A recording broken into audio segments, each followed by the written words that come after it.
We'll be starting in about a minute's time.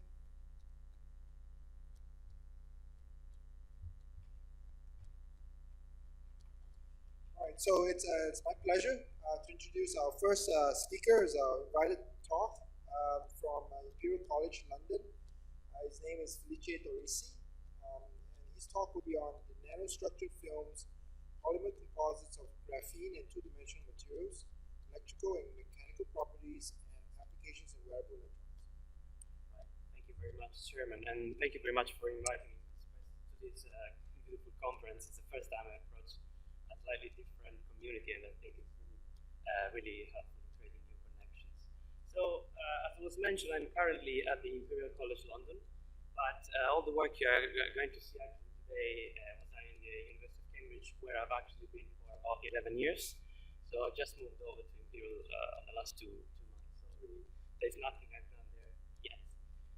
So the motivation for what I'm going to talk to you today is about the interest for wearable electronics. In particular, I want to start with some predictions done, for example, by Dielectric in 2017, looking at the total revenues for wearable electronics, specifically focusing on the applications that are going to be emerging. And as you can see here, exactly where we are now, so around 2019, the applications like healthcare, well-being, and also Industry 4.0 is supposed to really kick in and take the advantage, of course, of this technology. So the idea is then to enable something a bit better of the wearable computer concept of the 50s, and perhaps in 2019, we might, be able to create something which is able to really integrate, as Ravinder was saying before, not trying to have something, for example, fully printed or fully wearable in this case. So we need to have devices that are able to sense, perhaps manage the data, and also communicate in the same device and with the same form factor. So perhaps we might be looking at new electronic materials to do that. Of course, environmental stability is a high importance for wearable electronics. Stretchability, as we have seen, of course, from the previous talks, and also sustainability, which is growing requirement at the moment, for example, generally in plastic electronics, but also, of course, in wearables. And so there was a question about wearability before, so actually I wanted to list some of the things that sometimes are actually ignored in standard electronics, such as, for example, conformability to the substrate, breathability. In the case of wearable applications for long-term application is very important. Integration with clothes, sometimes we could call it weavability as well, and also ability to be washable, resistance to several washing cycles. And also for applications like electronic clothes or body area networks, also the biocompatibility and environmental stability on the specific biological tissue, or even within specific biological tissues is extremely important. So in my case, I try to focus on textile because, of course, it's an ideal substrate for applications that are not, of course, implanted, but are in contact with the skin, so enable most of these requirements that I showed you before. And also, I try to see whether layered materials, actually 2D materials in the form of really large aspect ratio platelets or even single layers, could be used to enable some of the electronics there. So that's not only graphite, of course, that can produce graphene, but there's a large family of other layered materials that are actually complementary to graphene. They could be semiconducting or also high dielectric materials, for example, showing dielectric properties. So they could be attractive for wearable electronics. Just to give you a brief touch on that, so graphene, for example, is a single atomic layer of carbon atoms with a specific hexagonal lattice. And because, of course, it's atomic, I think it's highly transparent. So for example, you can use it for its transparency or for its large aspect ratio. In this case, we can use the conductivity of the materials, so having highly conformable conducting element, and also single crystals are highly stretchable. So in some sense, these also could really help a lot in developing devices that are stretchable because of the single unit, or stretchable because you can actually use networks of these 2D materials elements. And also, more recently, there have been actually a large amount of work on the environmental stability of these 2D materials. Really, from 2016 to now, there's been showing that these are compatible with several types of biological substrate, skin, myocardial cells, and even neuronal cells. So actually, makes it really interesting. And nice devices have been developed already. So with single crystals, for example, molybdenum disulfide, it's possible to achieve mobilities of 100 centimeters per second with an ratio of 10 to the 8. And also by, for example, combining heterostructures of these 2D materials, for example, tunneling type transistors at low voltage have shown mobilities of 10 to the 4 with on-off ratio of even 10 to the 4, 10 to the 50. So of course they are interesting materials, but here we're talking about single crystals, okay? So either mechanical exfoliated or CVD grown. So my work was on seeing whether it is possible to create printable electronics out of these two materials. Therefore, we need to develop inks. So the initial work that I've done at Cambridge was really spent in optimizing processes to create inks from standard dispersions of these 2D materials. So for example, initially in literature, people used a lot of ultrasonic processes or shear mixing to essentially disrupt the layered structure and create so-called graphene dispersion, which then eventually could be modified into graphene ink. And of course, there are several advantages. You can, for example, tune the surface tension of liquids, trying to improve the concentration. You can get inks, for example, of graphene with relatively high concentration. We're talking about up to tens of milligrams per milliliter. And this is clearly seen, for example, when the surface energy of the solvent matches the surface energy of graphite. Of course, you can, for example, have a much higher concentration. This is well known and it's standard. And you can even get pretty thin flakes out of it. I mean, normally, if you look at the statistics of the exfoliation in this case, there's a large percentage of mono and bi layers, and also you have a distribution towards, for example, thicker flakes. However, when you deposit these materials, for example, on a flexible substrate, you have a network of these flakes with different sizes. And this becomes a problem because it gives a very broad range of conductivity. You really go from 10 Siemens meter to 10 to the 4th. And that's not really possible for reproducible devices that you want to print. So initially, we try to focus on a different exfoliation technique. In this case, it's a high-pressure homogenizer, where essentially we put graphite at the beginning, and we apply high pressure, and within an interaction chamber, you actually have turbulent flow that converts this laminar flow that you have on large tubes, large pipes, into very turbulent, and this generates shear forces. So if you do this in a loop for several times at high pressure, it is possible actually to exfoliate graphite or even other layer materials into inks at high volume and with a high concentration. So this becomes industrially relevant because we can produce even half a liter per cycle of these. And also, you can extend the same process to other 2D materials, so it's really scalable. So you can make conducting, but also semiconducting types of inks. For example, we check the quality of these flakes after exfoliation, and you can see that the quality from, for example, Raman spectroscopy shows that there is actually a very sharp G and 2D peak, so this is an indication of the high quality, and there is no dependence of the D peak on the frequency, so that means that this is not a defective material, actually, they're just very small flakes. And this is confirmed from high resolution. So the quality of these materials is actually pretty good. And the good thing of this new exfoliation process with a microfluidic chamber is that we can tune the distribution of the flakes. If you want to have, for example, a dispersion with a specific lateral size or a specific number of layers, it is possible by using a number of cycles to tune this and make sure you have a pretty pure dispersion of inks just by tuning the number of cycles. And in this case, we achieved up to 40% of all layers. What is the advantage of this? Well, a lot of questions I have is about, what's the difference between graphite, standard graphite ink?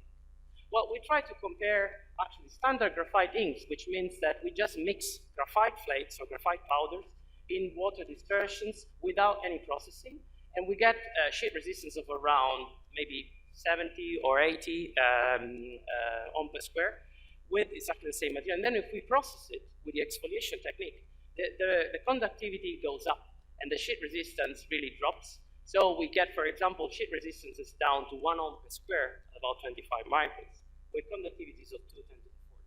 So there is a significance of the exfoliation process in actually getting better inks. And the advantage to extend this to other layered materials is that you can also, for example, exfoliate transition metal like chalcogenides, for example, to create optically active materials or optically active inks eventually. And this can be done, for example, on a large range of inks. We can produce inks which are, of course, semiconducting with specific tunable bandgap, or also dielectric, like, for example, boron nitride. So then, I try to focus on formulating specific inks, or printable inks of these 2D materials, for, I would say, 4 different areas. Inkjet printing and screen printing, so the very opposite ranges of printing technology in terms of viscosity and rheological properties. And also, we have done some work on spray coating, but I'm not going to really focus on that today. So in terms of screen-printed graphene electrodes, what we try to do, we try to optimize, of course, high viscosity and thixotropic type of inks by playing with, for example, the work function, the solid contents of the weight fraction of the material inside the dispersion. For example, we can print very nice uniform films on paper. In this case, is PET substrate. And you can see that the resolution in this case is around 200 microns. So we have 150, 170 microns with maximum conductivity of 10 to the 4th Siemens meter, which for carbon-based things is actually a pretty good type of conductivity and could be used, for example, for specific interconnections. We can easily make antennas now with these numbers. And we then focus on the other end, for example, inkjet printing of proper electronic devices. So what we've done, we formulated inks for standard inkjet printers, in this case, the standard Dielectric printer, which you all know in this community. So we try to print, for example, different types of electrodes, and initially really trying to understand better the transport, because that's important to then, for example, optimize your printed films. So if we print very thin films of these 2D materials, we have a typical percolation network of this kind of patches, this kind of flakes. And initially the conductivity changes with the thickness. And this is clearly seen that if we print different number of passes by increasing T, so increasing the conductivity of the printed films, initially up to 20 nanometers, we have an increase of sigma. On different substrate, this was on bare silicon dioxide, plasma clean substrate, or even HMDS modified. Up to a certain, what we call percolation threshold, which actually converts this into a flat behavior afterwards. So if we want to have really, a reliable type of materials, we need to be beyond this percolation threshold of thickness. So we try to establish this as around 20 nanometers for our films. So we try to print, of course, above that. So we aim at 20, 25 nanometers at least of printed films. And then to investigate the transport, we simply printed, for example, graphene inks of around 25 nanometers film on silicon dioxide. And we actually measured the IV curves at different temperatures. So we went down to very low temperatures to try and identify, first of all, the hole and electron mobility of these printed films, achieving a hole mobility of around 110 centimeters per board per second, and hole mobility and electrons mobility of around 75. Of course, the on-off ratio for graphene is extremely low, it's a semi-metal. But more importantly, we determined the mechanism of hopping. In this case, a bit surprisingly, we see that it's a variable range hopping which is three-dimensional, despite we have two-dimensional flakes. Because of course, what we think is that we have a mixture of monolayers and multilayers. So actually, the multilayer overall could be predominant in this case. So we're in a range between 2D and 3D here, really. We've done the same work, for example, with other 2D materials, semiconducting type of inks. We fully printed them, in this case, on PET. We can see the MOS2 inks and the graphene ink. And again, same type of story for the type of transport. So we have thermally activated variable range hopping with roughly the similar slopes. Okay, so as I've seen today, Ravinder said, okay, what about fully printed devices? Well, we actually try to do fully printed devices with these materials. And of course, in order to enable fully printed 2D materials electronics, we also needed to look at the dielectric element if we want to make either bottom gate or top gate transistors. And this is, for example, mostly controlled by the ability to improve the capacitance of the oxide of dielectric. So we focus on developing inks which gives us relatively high dielectric constant and very thin films. And for example, if we look at the standard printed electronics, of course, silicon dioxide dominates. You can make very, very thin films with a relative permittivity which is not very high, but also a very high breakdown strength. So we said, okay, do we have a 2D material that actually can be used to do that? And to do this, we thought about 2D materials, which also have a relatively high dielectric permittivity and high dielectric breakdown. And boron nitride, or hexagonal boron nitride, actually turns out to be a good candidate for that. So we formulated hexagonal boron nitride in a similar way. We exfoliate them in solution using the microfluidic exfoliation process that you've seen before. And in this case, we can get boron nitride flakes which have a thickness of around 9 nanometers with lateral size of 500 nanometers. It's a very large aspect ratio. And then, what we try to do, we try to print them, first of all, to characterize dielectric properties. So we do typical metal, dielectric metal structure. As you can see here, we have fully printed capacitors.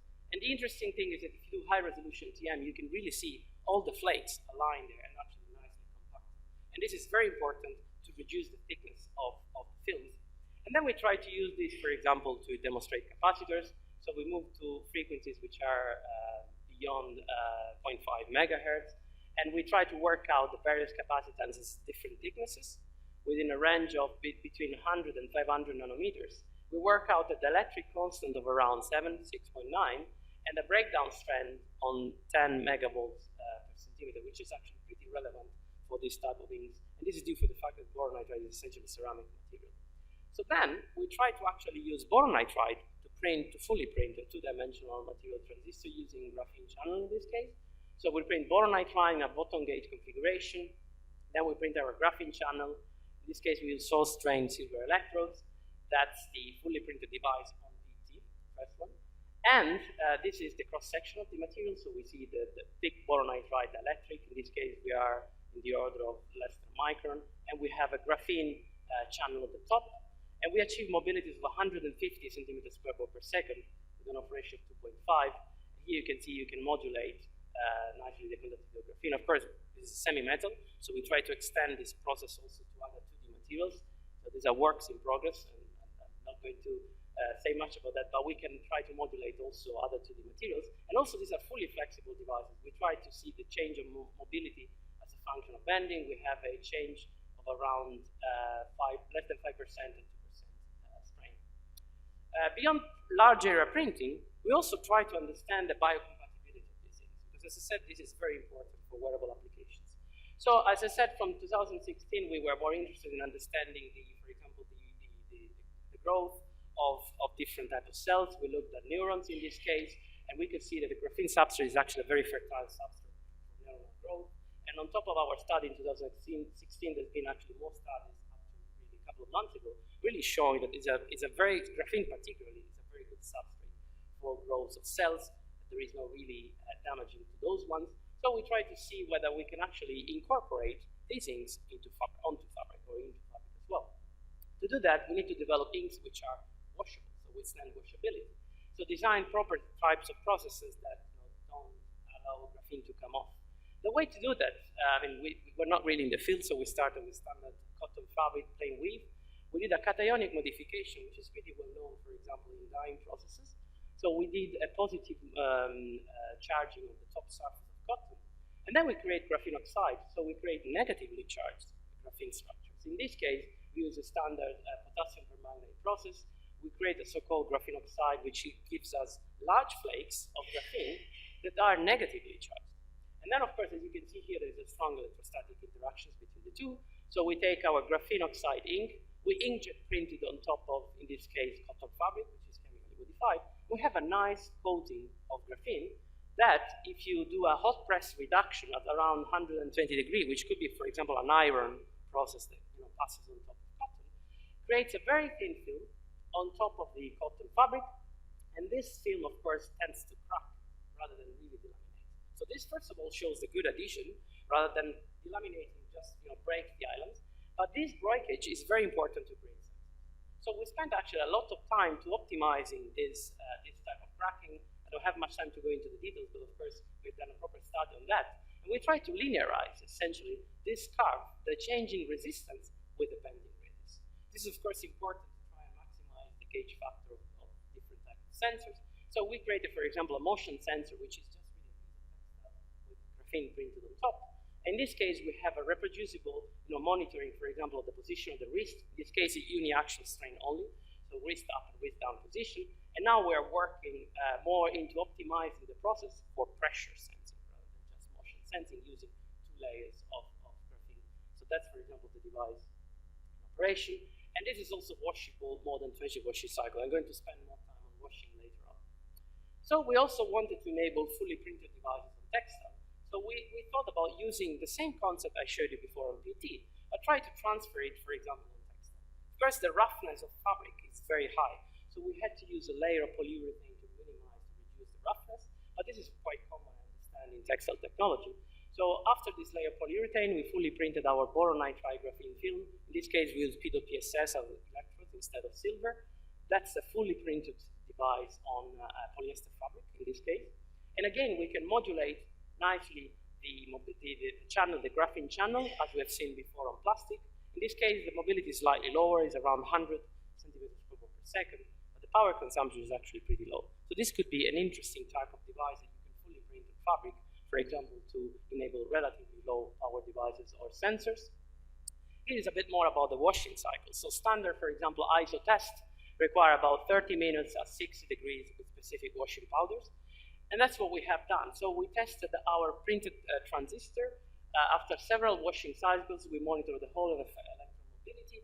What we see is that essentially the two mobilities don't vary too much. I mean, there is an increase here, which honestly we don't really understand why. There might be some ions trapped actually in the dielectric, in the boron nitride ink, but we're not sure about it. But anyway, the mobility after 20 washing cycles is pretty much the same. We just have what is it here? A slightly drop of the current, but still we have around tens of microns of current, but the mobility, so the the slope of this curve stays the same, and this is very important. And also the whole device is we test the flexibility. We have a change of around 10% of 4% strain, but the device still keeps working. So we try to actually combine fully printed electronic devices. And the idea goes back to what I told you at the beginning, trying to see whether we can actually also manage the data that we send. So we fully printed, in this case is an inverter, again fully printed on textile using graphene and boron nitride transistors. And in this case you can see that we have the initial input up, down, and we see that the signal is inverted. Of course the device is relatively slow, particularly because the boron nitride electric honestly is not really optimized, and fully printing these on textile could be challenging. But a good thing is that we also try to enable proper logic gates.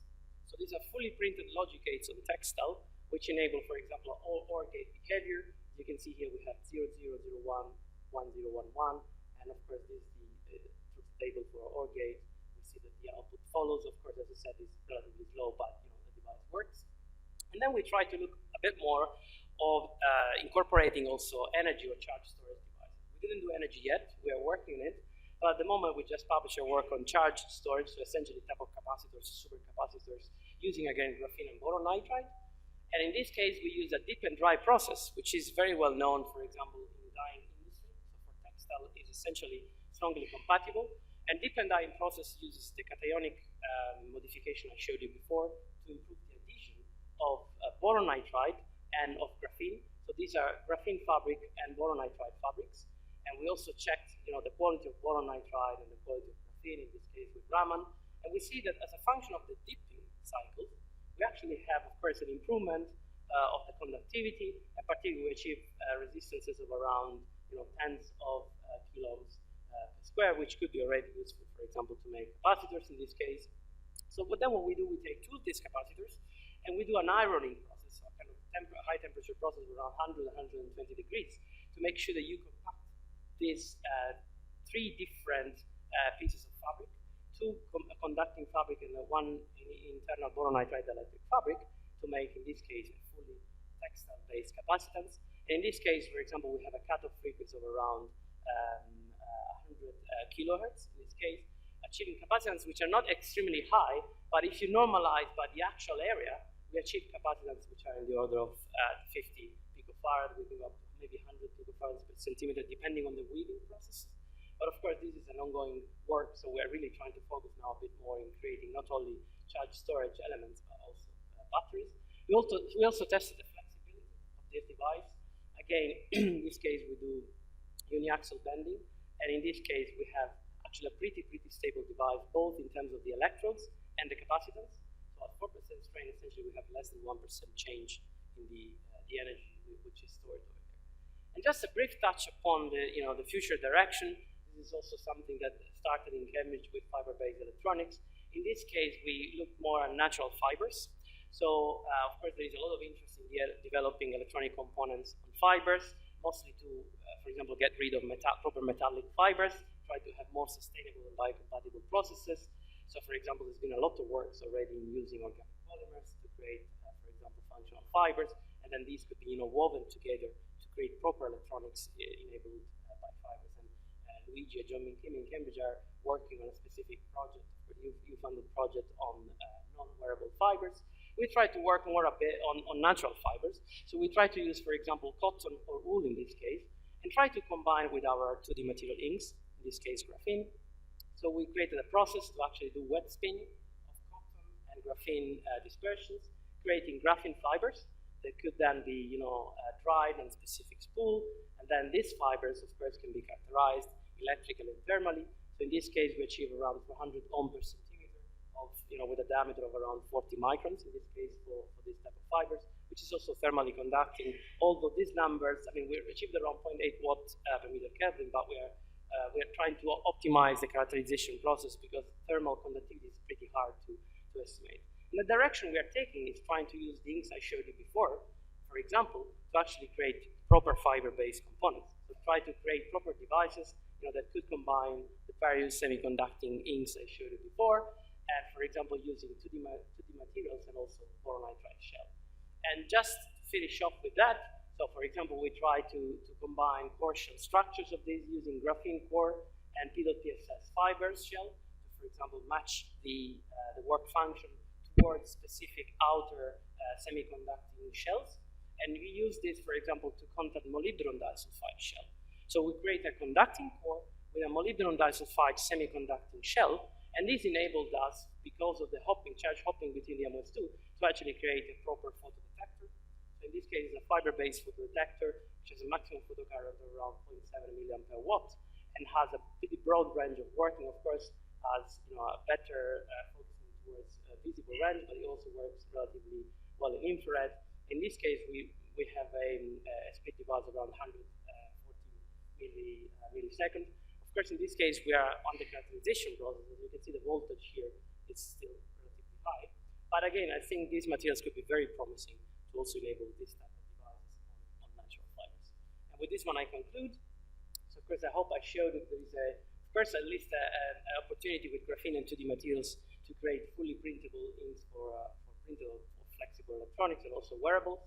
There is also opportunities to create a platform for wearable electronics and also enabling washability in this case. And more recently, of course, there is also opportunity to chemically modify these materials to create devices that are washable and they are fully printed, perhaps enabling tools like natural fiber-based electronics, which is the direction that we're going. And with this one, I want to thank all the collaborators, of course, at Cambridge, different Chinese universities, Nanjing and Jiangnan, and also University of Trieste, Polytechnic in Milano, and University of Manchester. And thank you very much.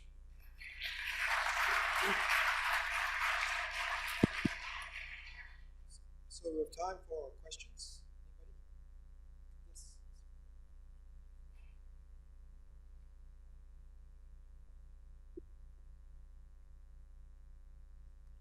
Hi, I'm Lipu. It's an amazing talk. So I have some doubts. When you make ink for printing in textiles, what type of solvent or binders you are using? What type of solvent? Yeah. You're asking about the solvent for printing on textiles? Yes. So, well, it depends on the textile. So for the negatively charged graphene oxide is water-based solvent. So graphene oxide is polarized negatively and it's very stable in solvents, solvent like water. So normally it's a water-based process. So what you have seen, for example, for the strain sensor, it's a graphene oxide process which is then reduced thanks to the hot press that we do afterwards. For the fully printed transistor, of course, you want to have the best material. You don't want to oxidize your graphene. Actually, you want to have highly pristine graphene to maximize the mobility. So in that case, we use a liquid phase exfoliated graphene exfoliated in NMP. Then we do a solvent exchange process. So we get rid of the NMP, we redisperse it in our ethanol IPA ink, which is actually, of course, low boiling point, so that it doesn't have any effect on the textile and it quickly dries. And we need the co-solvent mixture because, of course, you want to match the right surface tension to stabilize your ink, because if you take one of the two solvents, graphene is not highly stable, not stable in high concentration. So there is a work also in optimizing the surface tension, as I tried to touch upon at the beginning, showing you that surface tension is very important. Co-solvent mixture is one way. There is other people in literature that use, for example, stabilizers, also in IPA. For example, PVP could be one of the stabilizers, or there's also all sorts of polymers or surfactants that you can use depending on whether you have a water-based or solvent-based approach. You mentioned about washing at a 60 degrees Celsius using washing powder and everything. So when you fabricate device based on T.PSS, and during washing, do you observe it's cross-linked. It's cross-linked. By using? Sorry? Cross-linked with which with? cross-linking with which material you used for cross-linking? I don't remember because this was done in collaboration, so I can't. It's a collaboration we have in Cambridge. I can't remember what is cross-linking. But it's a standard cross-linking process. And when you use metal-based material for doping, metal-based material for printing, when you stretch the cloth or the fiber, did you observe any resistance reduction or conductivity changes? That's a very good question. We didn't check locally the change in contact resistance at the interface. So we looked at the resistance of the channel, the stability and the conductivity. We didn't check that. Good question. We should do that. Thank you. So I think we're out of time.